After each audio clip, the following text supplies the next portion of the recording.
Hello guys, and welcome to another Red Life Studio episode. Please subscribe and give me a like, and share my videos if you're enjoying them. Also, feel free to leave me a comment below. Now let's begin with today's stories.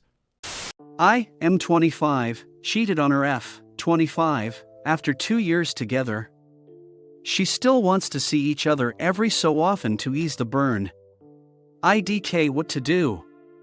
Nothing excuses my actions, and I have accepted that I will face the consequences of said actions, but please just know that I completely lost sense of self before cheating on her.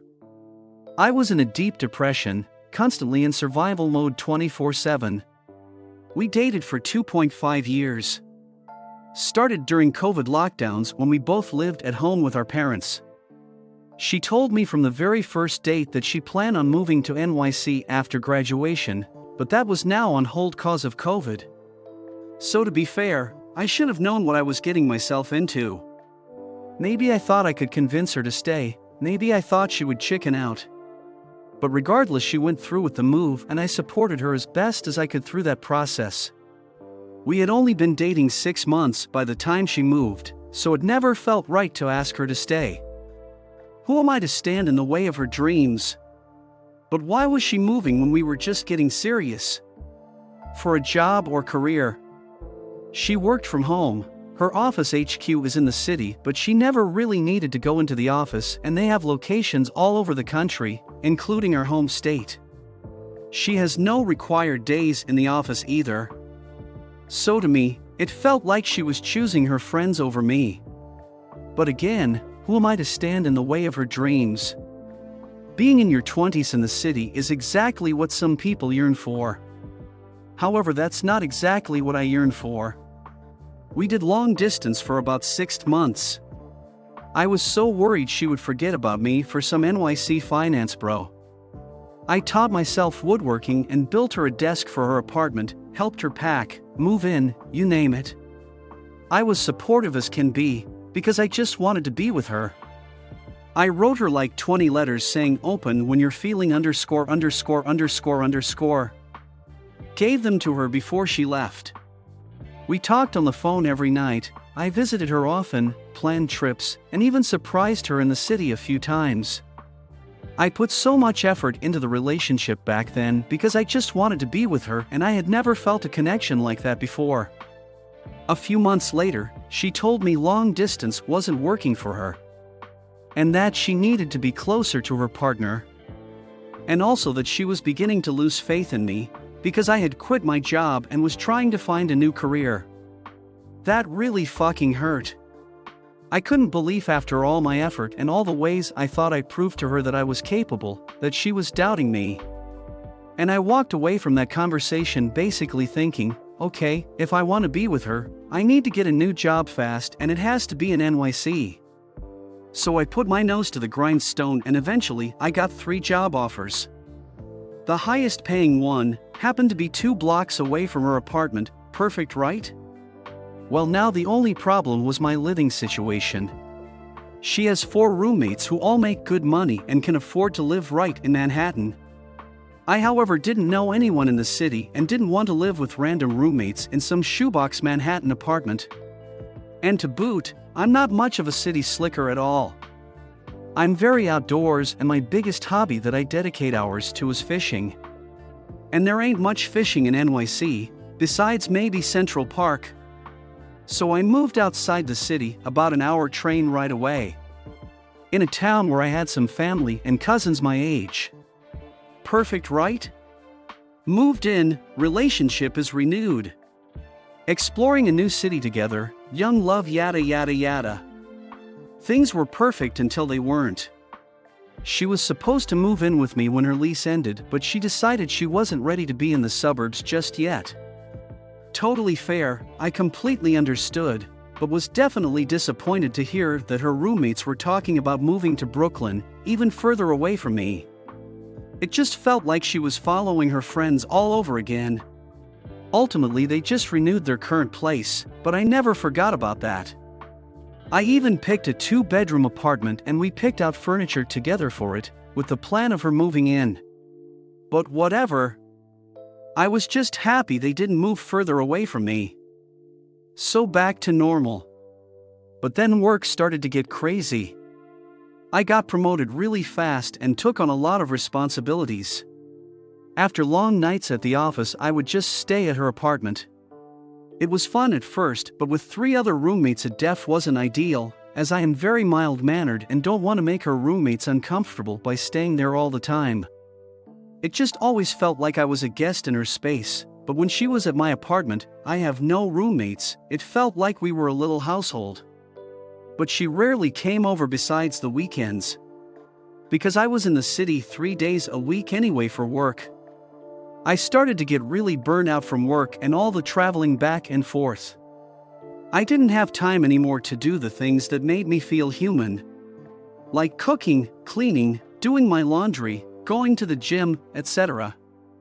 I was getting 3 hours sleep some nights, trying to get everything done after getting home late from spending time with her after work. It started to really take its toll on me. I started getting sick all the time. And I lost 20 pounds from the stress. It also took its toll on the relationship. I was no longer the same man that I was when we first met. I had no time to write her letters, plan getaways, surprise her. Hell, I barely had enough time to sleep. This resentment started to build. Why did I move here?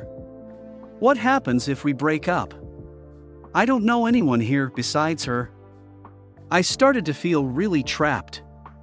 We communicated about everything and made adjustments. I started going home more often, which made me feel a bit better, but it was good for the relationship at all. I remember being home alone on our 2-year anniversary. She had band rehearsal, so I went home to clean my apartment. But I thought to myself that night, what kind of relationship is this? How serious is this if we can't spend an anniversary together? I started to really doubt the relationship. She asked me to move to NYC with her, and I said yes, but why did I say yes? That meant giving up my favorite hobby in the world? And wait a second. Didn't I already move 150 miles to be with her? Didn't I already make that sacrifice? And shouldn't it be her turn to make a sacrifice if she really wants to be with me? Maybe I should have laid that out on the line and set my boundary right there, but I was afraid of losing her, so I just said I wasn't ready to move in at 25. So now I felt even more stuck. She's not moving to the suburbs and I'm not moving to the city, and our current arrangement is killing me, so what the hell do we do? I told myself, I had moved all the way out here for her, I can't break up with her. I still loved her and wanted to make things work. I wasn't ready to admit defeat, but this relationship was slowly killing me. Long story short, I ended up cheating on her. I even lied to myself about it, saying I'll just flirt and I'll just see what else is out there, but I won't actually cheat.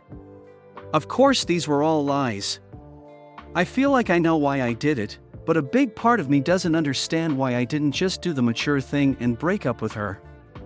It's like my subconscious said, okay, if you're not going to end things, then I'll blow it all up myself. She saw something on my phone and I ended up telling her the whole truth. I wrote her letters explaining my decisions and how much I regretted them and how remorseful I felt. Because the guilt was eating me alive. I expected her to hate me and never want to see me again, but we've seen each other several times since the breakup. Mostly just chatting and diving into the relationship / what went wrong.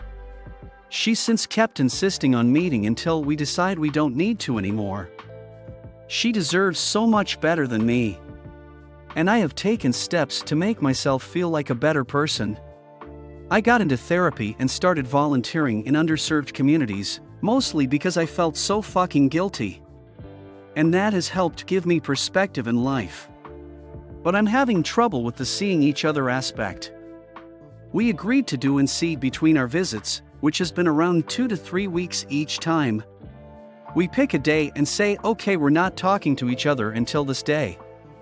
She texted me today, because we're supposed to meet later this week, and let me know that she wants to do a few months in between visits, after this next meetup. My initial reaction was disappointed, because I really do want to make things work with her if that's possible.